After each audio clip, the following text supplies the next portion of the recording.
Big boss ಮನೆಯಲ್ಲಿ ತ್ರಿವಿಕ್ರಮ್ ಅವರು finale ಸ್ಪರ್ಧಿ ಎನಿಸಿಕೊಂಡಿದ್ದಾರೆ. ಅವರು ಉತ್ತಮವಾಗಿ ಆಟ ಆಡ್ತಿದ್ದಾರೆ. ಅವರ ಆಟ ಅನೇಕರಿಗೆ ಇಷ್ಟ ಆಗಿದೆ. ಅವರಿಗೆ ದೊಡ್ಡ ಅಭಿಮಾನಿ ಬಳಗವೇ ಸೃಷ್ಟಿಯಾಗಿದೆ. ಆದ್ರೆ ಈಗ ಅವರು ದೊಡ್ಡ ಮನೆಯ ಬಾಗಿಲ ದಾಟಿ ಹೊರ ಬಂದಿದ್ದಾರೆ. ಹಾಗಂತ ಅವರು ಎಲಿಮಿನೇಟ್ ಆದ್ರು ಎಂದಲ್ಲ. ಈ ವಾರ ಎಲಿಮಿನೇಷನ್ ಡ್ರಾಮಾ ನಡೆದಿದೆ. ಅದರ ಭಾಗವಾಗಿ ಈ ಪ್ರಕ್ರಿಯೆ ನಡೆದಿದೆ. ತ್ರಿವಿಕ್ರಮ್ ನಿಜಕ್ಕೂ ಎಲಿಮಿನೇಟ್ ಆದ್ರು ಎಂದು ಭಾವಿಸಿದ ಭವ್ಯ ಅವರು ಗಳಗಳನೆ ಕಣ್ಣೀರ್ ಹಾಕಿದ್ರು.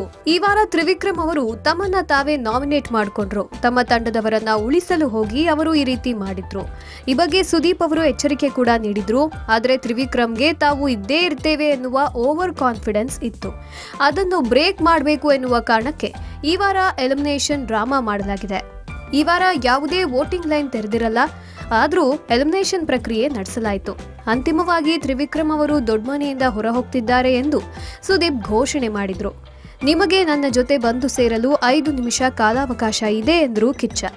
ಎಲ್ರೂ ಇದು ಪ್ರಾಂಕ್ ಇರಬಹುದು ಎಂದುಕೊಂಡಿದ್ರು. ತ್ರಿವಿಕ್ರಮ್ ಕೂಡ ಹಾಗೆಯೇ ಅಂದುಕೊಂಡಂತೆ ಇತ್ತು. ಆದ್ರೆ ಹಾಗಾಗ್ಲಿಲ್ಲ.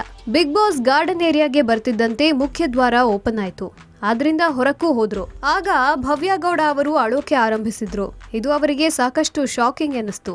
ಗೆಲ್ಬೇಕಿದ್ದ ಸ್ಪರ್ಧಿ ಈ ರೀತಿ ಎಲಿಮಿನೇಟ್ ಆದ್ರಲ್ಲ ಎಂದು ಎಲ್ರೂ ಶಾಕ್ ಆದ್ರು. ಈ ಬಗ್ಗೆ ದೊಡ್ಡ ಮನೆ ಒಳಗೆ ಸಾಕಷ್ಟು ಚರ್ಚೆಗಳು ನಡೆದಿವೆ. ಇಂದಿನ ಸಂಚಿಕೆಯಲ್ಲಿ ತ್ರಿವಿಕ್ರಮ್ ಮರಳಿ ದೊಡ್ಡ ಮನೆ ಸೇರಲಿದ್ದಾರೆ. Digital desk, Public music.